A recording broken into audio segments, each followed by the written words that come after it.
Throughout Jesus' ministry and his mission on earth, from the time he was born until the time of the crucifixion, Jesus never once challenged the government, ever.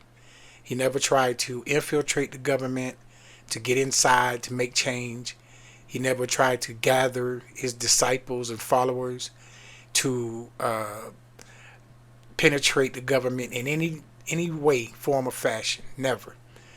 From the beginning of his ministry, actually, it started when he was 12 years old and he was talking to the lawyers and physicians. And when his parents found him, he said, I am about my father's business. And his father's business was not to overturn the government or to force his gospel onto the nation through the Roman Empire. The preachers today are false prophets. They are not in the way of God. And any preacher out there who is telling you that it is God's will that the church run alongside politicians or get involved in politics, they are sorely mistaken. These people are teaching a false doctrine to try to get power through government control, through law, through the rule of law, and legislative policies. Jesus did none of this. From the time he started preaching, after he was baptized of John, all he did was heal the sick, feed the poor, and teach the gospel to the masses. That's all he did. And when the government came looking for him, he told his disciples to refrain from any type of retaliation or violence. After he told Peter to put his sword up into your sheath. That is not my business. That is not my mission to come here and war against the government.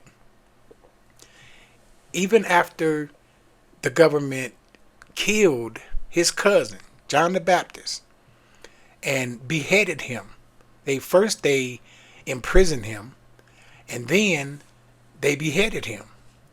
And once they did this, the scripture says, and his disciples, John's disciples, came and took the body and buried it and went and told Jesus. What did Jesus do?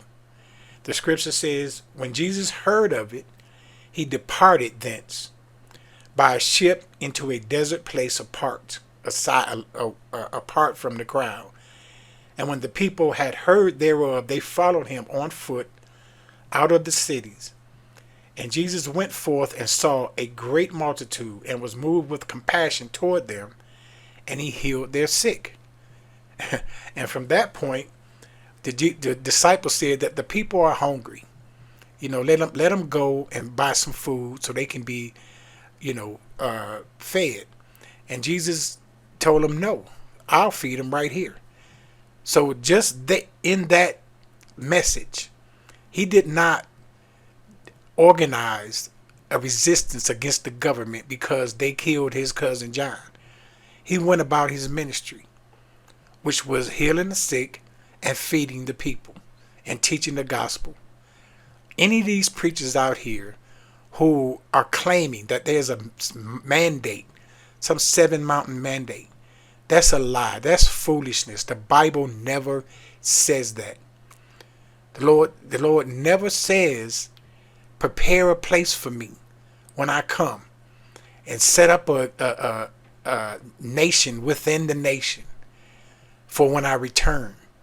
In fact, the scripture says, Jesus said, I go away and prepare a place for you, that where I am, there you may be also.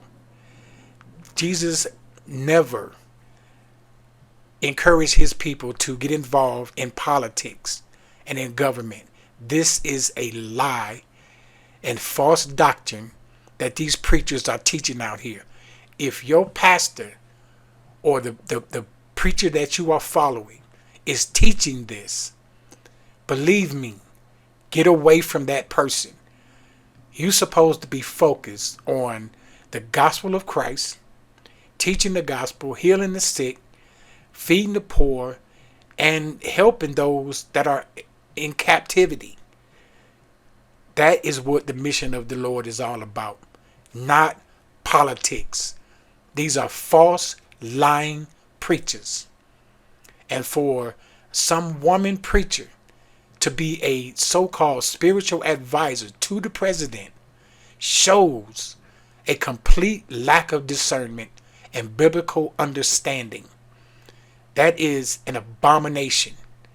And apparently this woman must be the leader of the evangelical movement, or some of these false Christian churches out here and these preachers, because she is advising the president all wrong. Okay, if she's giving any advice at all.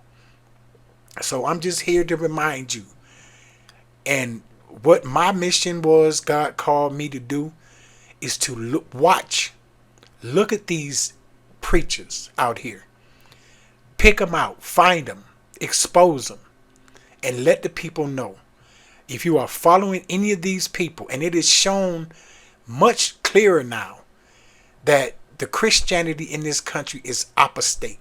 These false theologians, these false prophets and preachers who are telling you that we must get involved in politics. That is a lie.